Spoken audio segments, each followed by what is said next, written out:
பண்பு என்ற தலைப்பில் என் பாட்டியுடன் உரையாடல் செய்ய வந்துள்ளேன். உங்களை மாதிரி பெரியவங்க எங்களை மாதிரி குட்டி பசங்களுக்கு என்ன அறிவுரை சொல்ல விரும்புறீங்க? ஒருத்தர் நம்ம வீட்டுக்கு வராங்கன்னு வச்சுக்கோங்க. அவங்க வரும்போது இன்னொருத்தோட வரவேற்கணும். நம்ம மூஞ்சி திருப்பிக்கிட்டு இருக்கக்கூடாது. அவங்க நான் சந்தோஷமா வாங்க அப்படின்னு சொல்லிட்டு உட்கார சொல்லணும். உட்கார்ந்த உடனே தண்ணி விடணும். தண்ணி குடிச்சு அவங்கள குடிக்க வச்சுட்டு அவங்க குடிச்சிட்டு இருப்பாங்க. உங்கள் வீட்டில் எல்லாம் நல்லா இருக்காங்களா, எப்படி இருக்கீங்க, எப்படி அங்கே பேரம் பேத்தி அவங்க குடும்பத்தில் உள்ளவங்க எல்லாம் நல்லா இருக்காங்களா அப்படின்னு நம்ம இன்னொருத்தோட நம்ம வரவேற்கணும். அவங்கள வரவேற்று அவங்க இருந்தாங்க அப்படி வச்சுட்டு அதுக்கப்புறம் யாராவது ஒருத்தர் தெருவில் போகிறவங்க முன்னாடி உள்ள வீடுகளில் ரெண்டு பக்கமும் ரெண்டு திண்ணை இருக்கும். ரெண்டு பக்கமும் இந்த வீட்டுக்கு முன்னாடி ரெண்டு திண்ணை இருக்கும். அது எதுக்குன்னா வழிபோக்குற யாராவது வந்தாங்கன்னா வெயிலோடு வந்தவங்க கொஞ்ச நேரம் திண்ணையில் உட்காந்து களைப்பாரிக்கிட்டு எழுதி போவாங்க. ஆனால் இப்போ உள்ள காலத்தில் எந்த வீட்டிலையுமே திண்ணை கிடையாது. எல்லாம் காமன் சோறு கட்டி கேட்க போட்டு பூட்டிட்டு வீட்டுக்குள்ளே இருந்தோம். இப்போ உள்ள கால சூழ்நிலை அப்படி, அதனால அப்படி இருக்காங்க. அப்படி முன்னாடி அப்படி இருந்தது. இப்போ அப்படி இல்லை. யாராவது கொஞ்சம் ஏதாவது பசிக்கு தாங்குமான்னு கேட்டாங்கன்னா நம்ம அவங்கள அடித்து விரட்டுற மாதிரி வரட்டக்கூடாது. வாங்க உட்காருங்க, சாப்பிடுங்க, பசியோடு வந்திருக்கீங்களா சாப்பிடுங்க. ஆனால் அவங்களுக்கு நீங்கள் கொஞ்சம் சாப்பாடு கொடுத்து சிரித்த முகத்தோடு அவங்கள வழி எழுப்பி வைக்கணும். அப்போ அவங்க போகும்போது பசி ஆரிட்டமாக இருக்குது, நான் பசியோடு வந்தேன், எனக்கு நீ பசியாக எனக்கு சாப்பாடு தந்துடுறேன், நல்லா இருமான அவங்க ஒரு வார்த்தை சொல்லும்போது அதோட கடவுளுடைய ஆசீர்வாதம் நமக்கு கிடைச்ச மாதிரி இருக்கும். அதே நமக்கு ஒரு பெரிய சந்தோஷம் போல இருக்கும். அதுபோல் யாராவது கொஞ்சம் தண்ணி தாமான்னு கேட்டாலும் சந்தோஷமா சிரிச்ச முகத்தோடு எடுத்து கொடுக்கணும். அப்போ என்ன செய்யணும்? நல்ல பேரை வாங்க வேண்டும் பிள்ளைகளே, நம் நாடு என்னும் தோட்டத்திலே நாளை மலரும் முல்லைகளே, நல்ல பேரை வாங்க வேண்டும் பிள்ளைகளே. அப்போ அந்த பாட்டு முன்னாடி உள்ள நம் நாடுன்னு ஒரு படத்துல எம்ஜிஆர் பாடியிருக்காரு அந்த பாட்டு. நாங்கள் கேட்டு அந்த நாளையை நாங்கள் நல்லா ரசிச்சிருக்கோம். அந்த பாட்டு நல்ல கருத்துள்ள பாட்டு, உங்களை போல உள்ள இளம் தலைமுறைக்கு ஏற்ற ஒரு பாட்டு. ஓகே, இப்போ நான் உங்ககிட்ட கேட்குறேன், நம்ம வெளியில எங்கேயாவது போனா நம்ம எப்படி நடந்துக்கணும்? வெளியில எங்கேயாவது போகும்போது அப்படின்னா, இப்போ ஒரு இடத்துக்கு போறோம் அப்படின்னா அதில் ஒரு போர்டு வச்சிருப்பாங்க, காலணிகளை களைச்சி விடவும் அப்படின்னு. அது பார்க்கணும். அப்போ என்ன செய்யணும்? நம்ம போட்டுக்க ஸ்லிப்பரோ இல்லைன்னா ஷூவோ அங்கே விட்டுட்டு தான் உள்ளே போகணும். அதை கவனிக்காம திட்டுப்புன்னு உள்ளே போயிடக்கூடாது. அப்போ லைன் ஃபார்ம் பண்ணி போக வேண்டிய இடத்துல லைனில் தான் போகணும். அமைதியாக இருக்க வேண்டிய இடத்துல அந்த இடத்துல அமைதியாக தான் இருக்கணும். எல்லா இடத்துலையும் பேசக்கூடாது. எங்கே பேசணுமோ அங்கே மட்டும்தான் பேசணும். அப்போ தான் அந்த இடத்தினுடைய மதிப்பு அப்போ தான் தெரியும். ஒருத்தங்க பேசிட்டே இருக்காங்க, ஒரு கூட்டத்தில் இருக்க ஒருத்தங்க பேசிட்டே இருக்காங்க, நம்ம இங்கே உட்காந்து தனியாக பேசிட்டு இருந்தோம்னா அந்த பேசுகிறவங்களுக்கு அது ஒரு இரிட்டேட்டிங்காகவே இருக்கும். அவங்களுக்கு ஒரு இடைஞ்சல் கொடுத்துட்டே நம்ம இருப்போம். அவங்களுக்கு சொல்ல வந்தது அவங்களும் மறந்துடுவாங்க. அதை கேட்டுட்டு இருக்கவங்களுக்கும் நம்ம பேசிட்டே இருக்கும்போது அவங்களுக்கும் அது ஒரு இதாக இருக்கும். சின்ன பிள்ளைங்க அது சின்ன வயசுலேருந்தே அதை ஃபாலோ பண்ணணும்.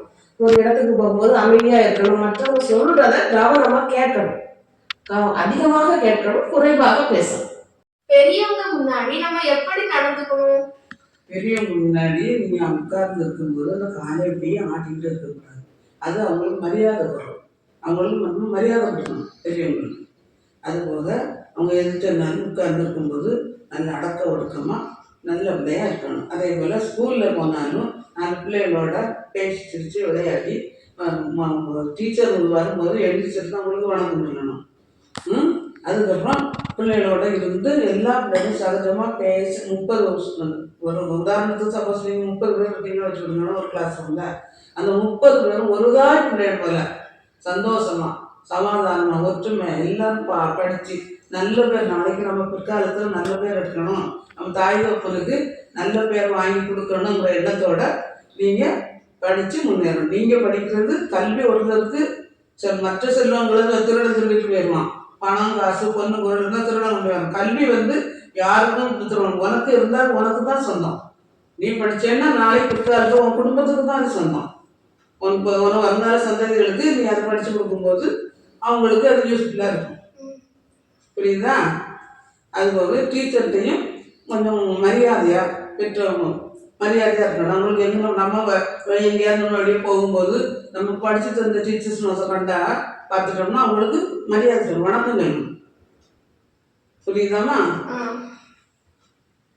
அதுதான் பெரியவங்க சொல்லும் போது அந்த அட்வைஸ் எல்லாம் பெரியவங்க இப்போ உங்களுக்கு சொல்லும் போது உங்களுக்கு அது கொஞ்சம் இதாக இருக்கும். அது அப்படியே அப்படி சொல்றாங்க எப்படி சொல்றாங்களோன்னு கொஞ்சம் இதாக இருக்கும்.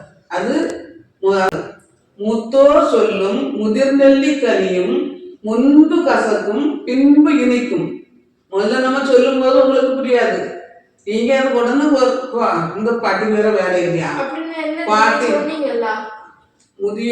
மூத்தோர் சொல்லும் முதிர்நெல்லி கனியும் அப்படின்னா மூத்தவங்க பெரியவங்க சொல்லு நெல்லிக்காய் அதிகமாக கொண்டு கொடுத்தாங்களா நெல்லிக்காய் அதுவும் முதல்ல கட்டும்போது கசக்கத்தான் செய்யும். அதே போல் மூத்தவங்க பெரியவங்க நமக்கு சொல்லும் போது அந்த சொல்லு நமக்கு இந்த பாட்டிக்கு வேற வேலை இல்லையா இப்படி சொல்லிடுறாங்களே நம்ம நினச்சிக்குவோம். அது பின்னாடி அதை யோசித்து பார்க்கும்போது நமக்கு அது ரொம்ப உங்களுக்கு ரொம்ப யூஸ்ஃபுல்லாக இருக்கும். பெரியவங்க இப்படிதான் சொல்லியிருக்காங்க நல்லா. அதே போல் நெல்லிக்காயும் முதல்ல நம்ம கடிச்சு திங்கும்போது கசக்கும் மாதிரி பின்னாடி எடுத்து தின்னு முடியும் போது இனிக்கும். அதுக்கு தான் அப்படி சொல்லும் மூத்தோர் சொல்லும் முதிர்நெல்லிக்கனியும் முன்பு கசக்கும் பின்பு இனிக்கும். புரிஞ்சுதாமா? புரிஞ்சு. இப்போ எனக்கு ஒரு இது இருக்கு. இப்போ நம்ம ஃப்ரெண்ட்ஸ் கூட எப்படி பழகணும்? ஃப்ரெண்ட்ஸ் கூட எல்லா ஃப்ரெண்ட்ஸுமே நம்ம ஒண்ணுதான். அப்படி அவங்க ஒவ்வொரு வீட்டுல இருந்து என்ன சூழ்நிலைகள்ல வர்றாங்கன்னு தெரியாது. ஒருத்தங்க ரொம்ப ரிச்சா இருக்கலாம், ஒரு பிள்ளை ரொம்ப பாவமா இருக்கலாம். ஆனா கிளாஸுக்குள்ளன்னு வரும்போது பிள்ளைங்க தான், எல்லாருமே பிள்ளைங்க தான். அதுக்குள்ள எந்த பிள்ளைங்களுக்கும் எந்த பார்ஷியாலிட்டியுமே பார்க்கக்கூடாது. அவன் நல்லா இருக்கிறா, இவ அது போட்டுருக்குறா, அதெல்லாம் பார்க்கக்கூடாது. நாங்க ஃப்ரெண்ட்ஸ் அப்படின்னு சொல்லிட்டு என்ன செய்யணும், ஒரு பிள்ளைக்கு ஒரு பாடத்துல ஏதாவது இருந்து தெரியல அப்படின்னு கேட்கும்போது தாராளமா தெரிஞ்சவங்க சொல்லிக் கொடுக்கலாம். மேக்ஸ் தெரியாம ஒரு பொண்ணு இருக்கும்போது அதை சொல்லிக் கொடுக்கலாம். அப்ப அதுல இருந்து உனக்கு என்ன ஒரு இது வரும்னா அடுத்தவங்களுக்கு நம்மளால முடிஞ்ச ஒரு உதவி செய்யணுங்கிறது ஒரு சின்ன வயசுல இருந்தே வரணும். யாருக்கு என்ன தெரியல அதை சொல்லி கொடுத்தாதான் அடுத்தவங்களுக்கு அது புரியும். அதே போல தெரியாததை மற்றவங்களுக்கு கேட்டு தெரிஞ்சுக்கணும். இந்த வாய்ப்பினை அளித்த குமரி அறிவியல் பேரவைக்கு எனது மனமார்ந்த நன்றிகள்.